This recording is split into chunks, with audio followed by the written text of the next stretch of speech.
ഉത്തരമാറ്റിൻ്റെ പുതിയൊരു എപ്പിസോഡിലേക്ക് എല്ലാവർക്കും സ്വാഗതം. അങ്ങനെ നമ്മൾ അനന്തപുരിയിലാണെങ്കിൽ നമ്മൾ നയന ഗർഭിണിയായതിൻ്റെ ഒരു പാർട്ടിയൊക്കെ നടത്താൻ പോവാം കേട്ടോ. അവിടെ ആ സമയത്താണെങ്കിലും നമ്മൾ ജലജയും അതുപോലെ തന്നെ അബിയും കൂടെ ആണെങ്കിൽ നയനയ്ക്കിട്ടൊരു പണി കൊടുക്കാൻ വേണ്ടിയൊക്കെ അവരും അവിടെ ശ്രമിക്കുന്നുണ്ട് കേട്ടോ. അപ്പോഴത്തേക്കും നമ്മൾ അബിയാണെങ്കിൽ ജലജയടുത്ത് പറയുന്നുണ്ട്, അമ്മ എന്തായാലും ഞാനാണെങ്കിൽ ചേട്ടത്തി അനിയത്തിയും കൂടെ തമ്മിൽ തെറ്റിക്കാനൊക്കെ വേണ്ടിയാണ് നോക്കിയത്, പക്ഷേ അതിനെക്കാട്ടി വേറെ നല്ലൊരു പണി കൊടുക്കാമെന്നൊക്കെ പറയുന്നുണ്ട് കേട്ടോ. ആ സമയത്താണെങ്കിലും നമ്മൾ ജലജയും പറയുന്നുണ്ട്, ഞാനിത് നിൻ്റെ അടുത്ത് അങ്ങോട്ട് പറയാൻ വേണ്ടി ഇരുന്നത്, എന്തായാലും എൻ്റെ മോനിക്ക് നല്ല ബുദ്ധി തോന്നിയെന്നൊക്കെ ഇങ്ങനെ ജലജ പറയുന്നുണ്ട് കേട്ടോ. അപ്പോഴത്തേക്ക് അഭി പറയുന്നുണ്ട്, എന്തായാലും ചേട്ടത്തി അനിയത്തിയും തമ്മിൽ തെറ്റിച്ചിട്ടൊന്നും കാര്യമില്ല, ഈ കുഞ്ഞിനെ എന്തായാലും ജനിക്കുന്നതിന് മുമ്പ് തന്നെ അതിനെ ഇല്ലാതാക്കണം, ആ കൊച്ച് ജനിച്ചു കഴിഞ്ഞാൽ പിന്നെ നമുക്ക് ഇവിടെ ഒരു വിലയും ഉണ്ടാവത്തില്ല എന്നൊക്കെ ഇങ്ങനെ പറയുന്നുണ്ട് കേട്ടോ. പിന്നെ അഭി പറയുന്നുണ്ട്, ഞാൻ എന്തായാലും എനിക്കിട്ട് കൊടുക്കാനുള്ളൊരു പണിക്ക് എല്ലാം ഞാൻ ഏർപ്പാട് ചെയ്തിട്ടുണ്ടെന്നൊക്കെ പറയുന്ന സമയത്താണെങ്കിൽ ജലജ ചോദിക്കുന്നുണ്ട്, നീ എന്ത് കുന്തമാണ് ഏർപ്പാട് ചെയ്തിരിക്കുന്നത്, നീ എപ്പോൾ ഏത് സമയത്ത് നീ ഓരോന്ന് ഏർപ്പാട് ചെയ്യും, എന്നിട്ട്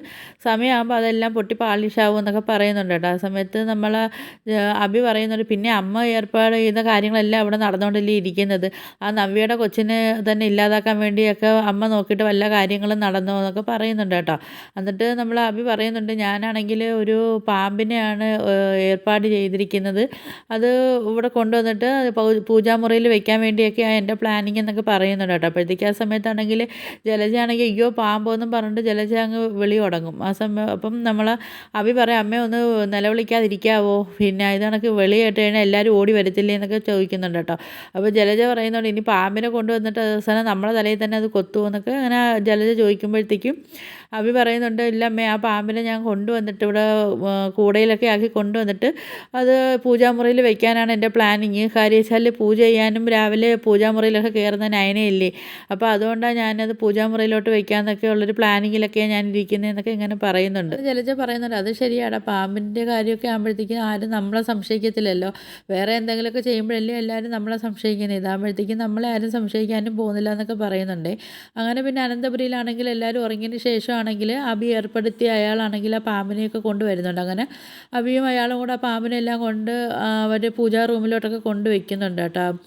ആ സമയത്ത് അവർ വെച്ചിട്ടാണെങ്കിൽ അവർ തിരിച്ച് പോവുകയും ചെയ്യുന്നുണ്ട്. അങ്ങനെ ആ സമയത്ത് നമ്മൾ ജലജ അവിടെ നിൽപ്പുണ്ടായിരുന്നു. ജലജ ഇങ്ങനെ ചോദിക്കുന്നുണ്ട്, എടാ ഇതിന് എന്തെങ്കിലും പ്രശ്നമാവുമോ, ഇതിന് ഇറങ്ങി വരുമോ, നമ്മളെ വല്ലതും ചെയ്യുമോ എന്നൊക്കെ ഇങ്ങനെ പേടിച്ച് ചോദിക്കുന്നുണ്ട്. അപ്പം അഭി പറയുന്നുണ്ട്, ഇല്ലമ്മേ, അത് പൂജാ റൂമിൽ അതങ്ങനെ വെച്ചിട്ടാണെങ്കിൽ അവിടെ ഡോറൊക്കെ അടച്ചിട്ടുണ്ടല്ലോ, ഇനിയിപ്പോൾ രാവിലെ നയനയാണെങ്കിൽ ചെന്ന് ഡോറ് തുറക്കുകയല്ലേ ചെയ്യത്തുള്ളൂ, അതിന് മുമ്പ് വേറെ ആരും അങ്ങോട്ട് പോകത്തില്ലല്ലോ എന്നൊക്കെ ഇങ്ങനെ പറയുന്നുണ്ട് അഭി. അങ്ങനെ രാവിലെ ആകുന്ന സമയത്താണെങ്കിൽ നമ്മൾ നയനയാണെങ്കിൽ നേരെ പൂജാ റൂമിൽ പോയി ഡോറൊക്കെ തുറക്കുന്നുണ്ട് കേട്ടോ. അത് ആ സമയത്തൊരു വല്ലാത്തൊരു കാഴ്ചയാണ്, എല്ലാവരും ഒരു നെഞ്ചിടിപ്പോടെയൊക്കെയാണ് നമുക്കൊക്കെ ആ ഒരു സീൻ കാണാൻ പറ്റത്തുള്ളൂ. അങ്ങനെ നമ്മൾ ആ നയനെ അവിടെ പോയി പൂജയൊക്കെ ചെയ്തിട്ട് നയനയാണെങ്കിൽ ഒരു കുഴപ്പമില്ലാതൊക്കെ നയനെ തിരിച്ചിറങ്ങിയൊക്കെ വരുന്നുണ്ട്. ആ സമയത്ത് ജലജ ചോദിക്കുന്നുണ്ട്, എന്താടാ ഒന്നും പറ്റിയില്ലല്ലോ, അവൾക്ക് ഒന്നും പറ്റിയില്ലല്ലോ, അത് ഇറങ്ങി വന്നില്ലേ കൂടെ എന്നൊക്കെ ചോദിക്കുമ്പോഴത്തേക്ക് നമ്മൾ അഭി പറയുന്നുണ്ട്, അല്ലെങ്കിലും അവൾക്ക് ഒടുക്കത്തെ ആയുസാണെന്നൊക്കെ ഇങ്ങനെ അഭിയാണെങ്കിൽ ജലജയായിട്ട് ഇങ്ങനെ സംസാരിച്ചുകൊണ്ടിരിക്കും. നമ്മൾ അഭിയും ജലജയാണെങ്കിൽ പയ്യൻ അയനെ പോയതിന് ശേഷമാണെങ്കിൽ ആ റൂമിൻ്റെ വെളിയിൽ നിന്നൊക്കെ ഇങ്ങനെ എത്തി നോക്കുന്നുണ്ട് കേട്ടോ, ആ കൂടെ അവിടെ ഇരിപ്പുണ്ടോയെന്ന്. അങ്ങനെ നോക്കുന്ന സമയത്താണെങ്കിൽ കൂടെ ആണെങ്കിലൊക്കെ തുറന്ന് കിടക്കുന്നത്. അപ്പം ജലജ ചോദിക്കുന്നുണ്ട്, അതായത് കൂടെ തുറന്ന് കിടക്കുന്നുണ്ടല്ലോ, ഇത് എവിടെ പോയെന്നൊക്കെ ചിന്തിച്ചിട്ടാണെങ്കിൽ ജലജയാണെങ്കിൽ വഴക്ക് പറയുകയും ചെയ്യുന്നുണ്ട് അഭിയടുത്ത്, നിൻ്റെ അടുത്ത് ഞാൻ പറഞ്ഞില്ല ഇതിൻ്റെ ആവശ്യം ഇല്ലായിരുന്നെന്ന്, ഇതിനി എവിടെ പോയെന്നൊന്നും ആർക്കും അറിയാൻ വയ്യല്ലോ എന്നൊക്കെ പറയുന്ന സമയത്താണെങ്കിൽ അഭി പറയുന്നുണ്ട്, എന്തായാലും അമ്മ ഇനി നമുക്ക് ആർക്കും റൂമിലോട്ടൊന്നും പോകണ്ട, നമുക്ക് ഇവിടെ ഹാളിൽ തന്നെ ഇരിക്കാമെന്നൊക്കെ പറഞ്ഞിട്ട് അഭിയും നമ്മളെ ജലജയും കൂടെ ആണെങ്കിൽ അവിടെ കുറേ നേരം ഇരിക്കുന്നുണ്ട് കേട്ടോ. ഇപ്പോൾ സഹിയായിട്ടാണെങ്കിൽ ജലജയാണെങ്കിൽ പിന്നെ റൂമിലോട്ട് പോകുന്നുണ്ട്. ജലജയുടെ റൂമിലോട്ട് ചെല്ലുന്ന സമയത്താണെങ്കിൽ ജലജയുടെ കട്ടിലാണെങ്കിൽ ഇതണക്കെ പാമ്പ് അവിടെ ഇരിപ്പുണ്ട് കേട്ടോ. ആ സമയത്ത് നമ്മളെ ജലജയാണെങ്കിൽ ആകെ പേടിച്ച് കിടന്നിട്ട് പാമ്പേ പാമ്പേ എന്ന് പറഞ്ഞുകൊണ്ട് ജലജ വിളിക്കുന്നുണ്ട്. അങ്ങനെ എല്ലാവരും ഓടി ചെല്ലുന്ന സമയത്താണെങ്കിൽ നമ്മൾ ജലജയാണെങ്കിൽ അബിയെ കിടന്ന് വിളിച്ചുകൊണ്ടേ ഇരിക്കും കേട്ടോ. അപ്പോൾ അബി പറയുന്നുണ്ട്, അമ്മേ ഞാൻ എന്താ ചെയ്യാനാണ്, ഞാൻ അങ്ങോട്ട് വന്നാൽ ഒന്നെങ്കിൽ എന്നെ കടിക്കും അല്ലെങ്കിൽ അമ്മയെ എന്തെങ്കിലും ചെയ്യും, അതുകൊണ്ട് നമുക്കിത് പിടിക്കുന്ന ആരെങ്കിലും നമുക്ക് വിളിക്കാമെന്നൊക്കെ ഇങ്ങനെ പറയുന്നുണ്ട് കേട്ടോ അബി.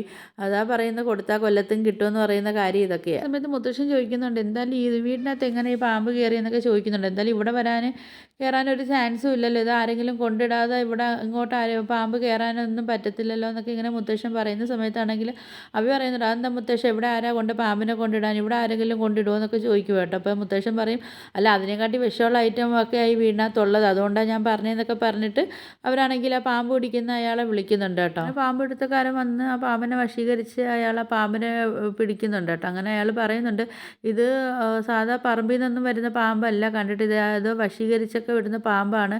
ഇതെന്തായാലും ഇത് ഇവിടെ തന്നെ വന്നതൊന്നും ആയിരിക്കത്തില്ല, അവിടെ ആരെങ്കിലും കൊണ്ടിട്ടാന്നൊക്കെ പറഞ്ഞിട്ട് അയാളങ്ങ് പോകുന്നുണ്ട് കേട്ടോ. ആ സമയത്താണല്ലോ നമ്മളെ നയനയും അവരെല്ലാവരും പേടിച്ച് നിൽക്കുക കേട്ടോ. ഇനി ആരാ ഇതെന്താ ചെയ്തതെന്നൊന്നും അറിയത്തില്ലല്ലോ. അപ്പം നമ്മളെ മുത്തശ്ശൻ പറയുന്നുണ്ട്, ഇനിയിപ്പോൾ ഇതിൻ്റെ കേസും ഇനി നമ്മൾ നന്ദുവിനെ കൊണ്ട് അന്വേഷിപ്പിക്കേണ്ടിയൊക്കെ വരുമെന്നോ, എന്തൊരു ഗതികേടാണ് ഇപ്പോൾ ഇവിടെ നടക്കുന്നതെന്നൊക്കെ ഇങ്ങനെ മുത്തശ്ശൻ പറയുന്നുണ്ട്. ജലജ പറയുന്നുണ്ട്, ഓഹോ ഇനിയിപ്പോൾ ഇതിൻ്റെ കേസും കൂടെ ഉള്ളു വരാത്തത്, ബാക്കിയെല്ലാം ഇവിടെ കൊണ്ട് തികഞ്ഞിരിക്കുക എന്നൊക്കെ ഇങ്ങനെ പറയുന്നുണ്ട്. എന്നിട്ട് ജലജ പറയുവാണ്, ഇനി എന്തെങ്കിലും ഇതിൻ്റെ പേരിൽ എന്തെങ്കിലും കേസ് വന്നു കഴിഞ്ഞാൽ അബിയെ, ഞാൻ സത്യമായിട്ട് ഞാൻ ഇതിൽ നിന്ന് ഒഴിഞ്ഞു മാറിയിട്ട് നിൻ്റെ പേര് ഞാൻ പറയും, ഇനി എനിക്കും കൂടെ ഇതിനകത്ത് വന്ന് കയറാനൊന്നും എന്നെ കൊണ്ട് വയ്യാന്നൊക്കെ പറയുന്നുണ്ട്. പിന്നെ നന്ദു കേസും കൂടെ അന്വേഷിച്ചാൽ പിന്നെ പറയേണ്ട കാര്യമില്ല എന്നൊക്കെ പറയുന്നുണ്ട് കേട്ടോ. അങ്ങനെ ഇനി എന്തെങ്കിലുമൊക്കെ നീ ചെയ്യുമെന്നൊക്കെ പറഞ്ഞിട്ട് നമ്മളെ ജലജ അവിടെ നിന്ന് പോകുന്നുണ്ട്. അപ്പോൾ നമ്മൾ അബിയാണെങ്കിൽ എന്ത് ചെയ്യുമെന്നറിയാതെ ഒരു വിഷമിച്ച് നിൽക്കുക. അപ്പോൾ നിങ്ങൾക്ക് എൻ്റെ വീഡിയോസൊക്കെ ഇഷ്ടപ്പെടുകയാണെങ്കിൽ ഒന്ന് ലൈക്ക് ചെയ്ത് ഷെയർ ചെയ്ത് സബ്സ്ക്രൈബ് ചെയ്ത് കൂടുതലുള്ള ബെല്ലൈക്കൺ എനേബിൾ ചെയ്തൊന്ന് സപ്പോർട്ട് ചെയ്യണേ.